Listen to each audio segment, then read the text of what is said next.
Ya, jadi pertemuan ini adalah pertemuan lanjutan yang lalu ya. Di sini adalah klien kami Pak Vidi, untuk ada kejelasan juga dong untuk Pak Vidi ya, gitu. Dan klien kami siap untuk mempertanggungjawabkan uang yang ditransfer tersebut yang dimana dipakai untuk biaya operasional. Dan itu ada kami bukti-buktinya juga dari klien kami seperti itu, supaya tidak berlarut-larut dan nama klien kami dibawa-bawa terus seperti itu gitu, karena itu kan jadi dugaannya ke pencemaran nama baik. Makanya pertemuan hari ini kami harapkan adalah menjadi jelas untuk Pak Vidi, dan sesuai komitmen yang disampaikan oleh Saudara Andi, sudah sepakat untuk Pak Vidi adalah sudah clear.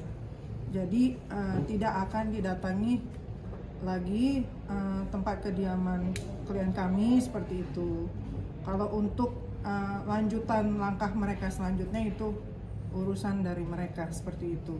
Mungkin mau ditambahkan oleh kuasa hukum Pak Vidi. Baik, terima kasih.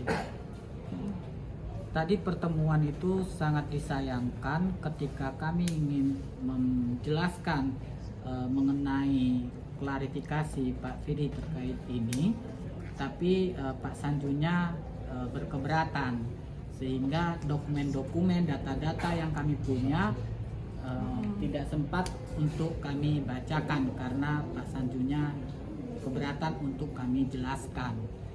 Itu sangat kami sayangkan. Padahal ini kan nama klien kami Pak Vidi itu disebut-sebutkan dari awal sampai sekarang. Nah, kami kan ingin clear nama Pak Vidi itu yang dituduhkan oleh Pak Sanju. Begitu juga pergerakan-pergerakan dari para members Mimiles ini, yang jelas legal standing hubungan hukum itu tidak ada dengan klien kami. Kalau mereka merasa dirugikan anggota, ya silahkan kepada Kam and Kam, kan begitu. Apa hubungannya dengan klien kami? Klien kami ini adalah ketika itu sebagai lawyer, penasihat hukum, ya tentu ada haknya untuk dibayar. Itu yang kami mau jelaskan tadi detailnya, tapi Pak Sanjunya tidak bersedia, sehingga ya seperti itu. Mereka mau mengambil langkah hukum itu silakan, itu lebih baik lagi karena kita sudah siap. Silakan, ada yang mau ditambahkan lagi? Oke. Saya sedikit melengkapi saja penjelasan dari para kuasa hukum saya ini. Tadi terkait dengan apa namanya penjelasan saudara Roni. Jadi semua yang disita itu dikembalikan, itu kita tidak tahu persis nilainya seperti yang disampaikan saudara Roni ya, karena yang kita tahu, yang saya tahu sebagai kuasa hukumnya Kam and Kam dan Kamal Taracan, kemudian Sohanda, kemudian Atta Sohanda, kemudian Prima Handika, kemudian Sri Widyaningsi atau Wiwit, itu omset dari bisnis itu dalam waktu 8 bulan itu sudah mencapai 761 miliar. Itu yang kami ketahui. Tapi berapa pasti yang disita oleh Polda kita tidak tahu, karena itu adalah pro justisia, itu kewenangan penyidik. Satu. Nah, tapi itu dicantumkan dalam putusan. Kita punya kopi putusannya, ya. Semua dikembalikan. Berapa dikembalikan kita tidak tahu. Nah, apa namanya terkait dengan member tadi disampaikan oleh, saya lengkapi sekarang penjelasan saudara Arief Budiman. Pada dasarnya memang kami tidak punya hubungan hukum, dan itu sudah dinyatakan oleh keluarga Pak Kamal, ya. Ada pernyataan dari keluarganya, istrinya, dua kakaknya, nanti dikasih kopinya untuk bisa di screenshot. Sebenarnya sebelumnya sudah, bahwa kami tidak ada hubungannya, uang yang diberikan kami tidak ada hubungan dengan member, dengan Kam and Kam, dengan bisnis itu, dan kami akan dibebaskan dari segala tuntutan baik perdata maupun pidana dari pihak manapun. Dan itu bukan hanya pernyataan kosong, tapi itu masuk akal. Karena apa? Karena pada saat kami mendapat kuasa itu tanggal 23 Desember 2019 itu Pak Kamal posisi sudah ditahan dan barang-barang sudah disita, uangnya sudah disita, rekening sudah dibekukan. Jadi logikanya sudah tidak mungkin lagi dipakai uang member itu untuk kami. Nah itu saya persyaratkan ke Pak Kamal waktu itu, gimana nih kita di Jakarta, kasus di Surabaya, you masih punya uang nggak untuk membiayai kita berperkara? Ada uang keluarga, ada kaitannya sama member atau bisnis ini? Nggak ada. Bikin pernyataan. Dibikinlah pernyataan itu di atas materai. Itu punya dasar hukum, ya.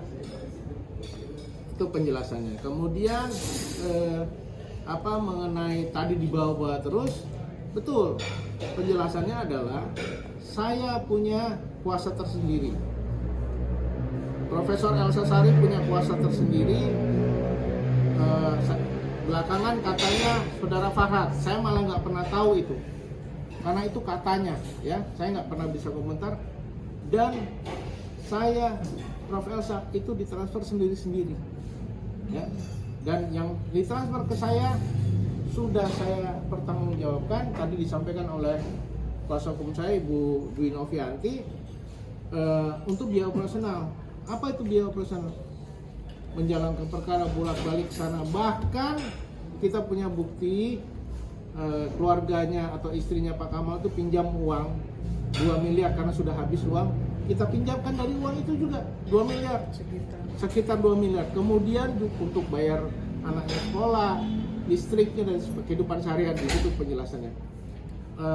Kemudian juga bahkan kita itu tanggal 23 Desember mendapat kuasa itu setelah Pak Kamal, Pak Suanda, Prima, dan Wiwit itu punya kuasa hukum sendiri. Nah kita take over, kita selesaikan urusannya, karena itu adalah kode etik. Apa penyelesaian urusannya? Kita bayar lawyer fee-nya dari situ juga. Jadi kalau Pak Kamal menyatakan harus dikembalikan keseluruhannya, duitnya siapa? Ya kan, logikanya di mana? Itulah makanya uang yang ditransfer ke saya dan mungkin juga Bu Elsa itu dikaitkan digunakan untuk itu, ya, menangani perkara khusus. Saya bahkan membantu kehidupan keluarganya. Jadi kalau diminta semuanya terus jadi saya yang biayai dia hidupnya sama perkaranya, kan itu suatu yang menggelikan, ya. Itu penjelasan dari kelengkapan penjelasan dari kuasa hukum saya. Oke, selanjutnya silakan teman-teman bertanya, mungkin ada hal-hal yang didengar di luar sana, dikonfirmasi, kami kuasa hukum dan saya sendiri akan jawab. Silakan.